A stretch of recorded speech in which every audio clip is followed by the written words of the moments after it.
Kendala paling umum dalam beternak entok jenis lokal ini adalah di modal. Kebanyakan pemula ini takut untuk mengeluarkan modal, terutama adalah modal pembuatan kandang. Padahal sebetulnya modal pembuatan kandang itu tidak begitu besar biayanya ketika kita bisa kreatif.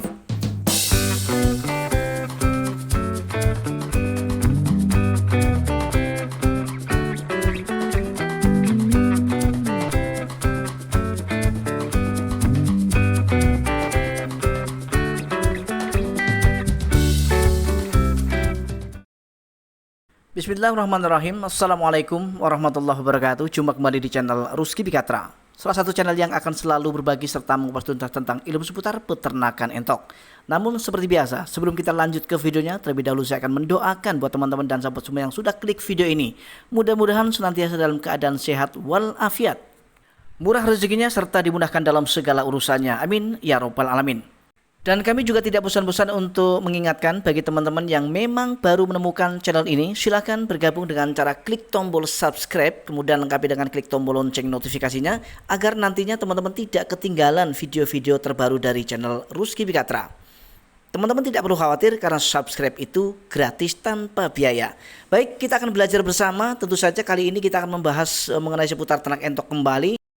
Kali ini kita akan membawakan tema yaitu tentang cara ternak entok modal minim. Banyak sekali mereka yang memiliki modal besar, modal banyak uang ya, dan banyak juga lahannya lebar, tetapi pada faktanya mereka gagal untuk beternak entok.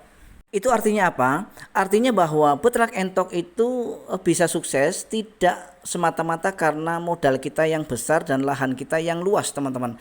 Bahkan beternak entok modal minim pun banyak kesempatan kita untuk menjadi sukses. Apa kuncinya? Kuncinya adalah paham. Ketika kita sudah paham tentang apa yang akan kita lakukan, terutama adalah proses beternak entok harus kita kuasai apa-apa saja prosesnya sebelum kita memikirkan hasil. Hasil itu akan kita dapat setelah kita menguasai proses, teman-teman. Kita akan membahas terlebih dahulu untuk ternak pembesaran. Apa yang harus kita lakukan ketika kita hanya memiliki modal yang minim, tapi kita punya keinginan besar untuk beternak entok sistem pembesaran. Yang harus teman-teman lakukan adalah pembuatan kandang yang cukup sederhana, artinya tidak perlu mewah. Cukup teman-teman buat kandang seperti ini menggunakan bambu, yang mana saya yakin jika teman-teman tinggal di kampung, terutama adalah seperti kami ya teman-teman tinggal di kampung, pasti salah satu tetangga kita memiliki kebun atau tanaman bambu. Atau bahkan kita sendiri menanam di ladang. Jika kita menanam sendiri maka itu jauh lebih baik karena kita bisa dapatkan dengan gratis. Kalaupun kita harus beli satu batang bambu itu biasanya harganya murah, yaitu cukup 10.000 saja.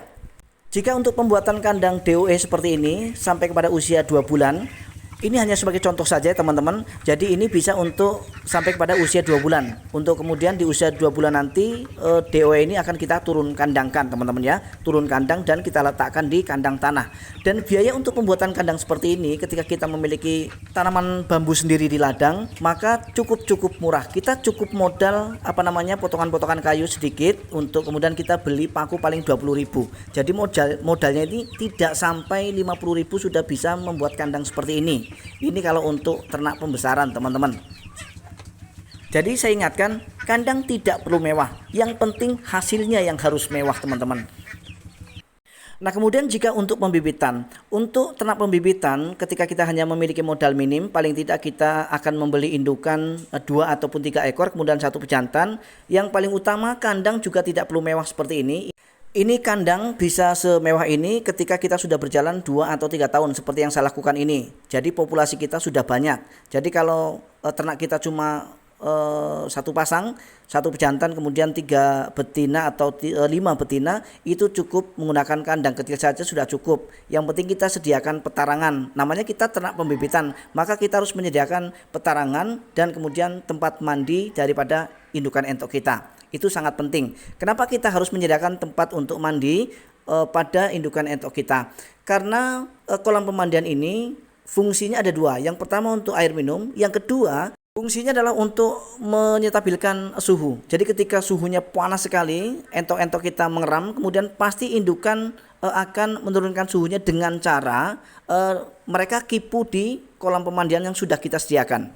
Nah, kemudian langkah yang kedua, kita membahas mengenai pembesaran kembali teman-teman. Jika kita ternak pembesaran dan modal kita minim, mungkin kita hanya memiliki dana 300.000, maka kita cukup membeli 20 ekor saja. Jadi kalau 20 ekor kali 12.000 satu ekor itu kan sudah 240 ya teman-teman, 240.000.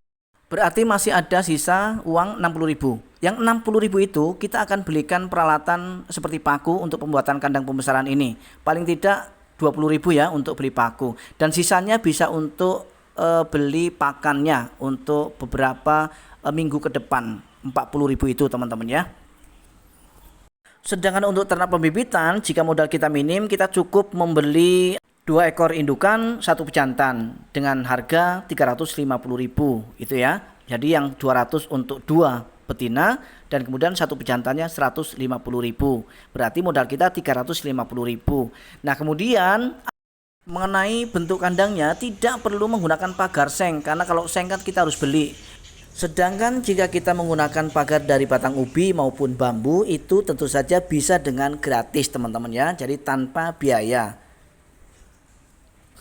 Yang penting sekali lagi, karena kita ternak pembibitan, kita siapkan tempat petarangan atau tempat untuk bertelur entok, kemudian tempat pemandian seperti yang sudah kami jelaskan di awal tadi teman-teman.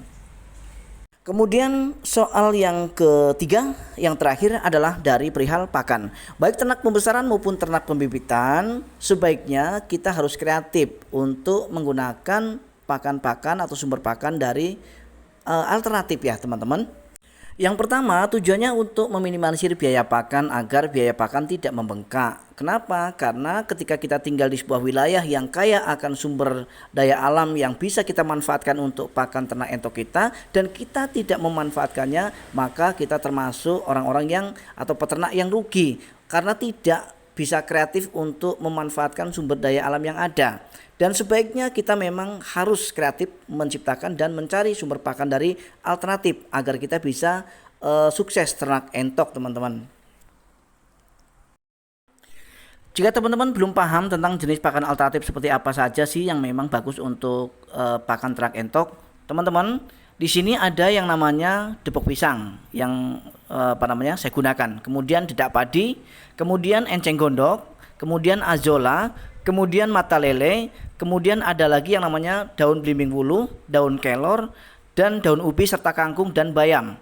Itu termasuk dari semua jenis sayuran itu bisa kita olah, bisa kita gunakan untuk pakan ternak entok kita. Maka ketika kita mampu untuk memanfaatkan beberapa sumber pakan yang sudah saya sebutkan tadi, maka insya Allah peternakan kalian pasti akan bisa sukses teman-teman. Dan untuk selanjutnya tambahan, jangan lupa pula kita ya untuk memperhatikan kesehatan dari entok-entok kita. Baik pembesaran maupun pembibitan kita wajib perhatikan kesehatannya. Bagaimana cara menjaga mereka agar senantiasa sehat? Silahkan teman-teman membuat ramuan herbal yang bisa teman-teman buat sendiri dengan menggunakan bahan herbal yang bisa teman-teman dapatkan di ladang teman-teman. Yang biasa saya gunakan ada kunyit, sereh, kemudian ada jahe, kemudian gula jawa atau gula merah. Insya Allah dengan teman-teman rajin meracik beberapa bahan herbal ini dan kita berikan setiap minggu, ternak teman-teman akan nafsu makan, kemudian sehat, dan tentu saja ternak kita akan memiliki kualitas yang bagus. Baik teman-teman, sampai di sini perjumpaan kita. Mudah-mudahan sharing kali ini bermanfaat. Akhirnya saya Rusky Bikatra undur diri. Mohon maaf atas segala kekurangan. Insya Allah kita akan bisa berjumpa kembali pada video-video Rusky Bikatra selanjutnya. Assalamualaikum warahmatullahi wabarakatuh. Salam ternak, salam satu hobi, dan salam sukses untuk kita semua.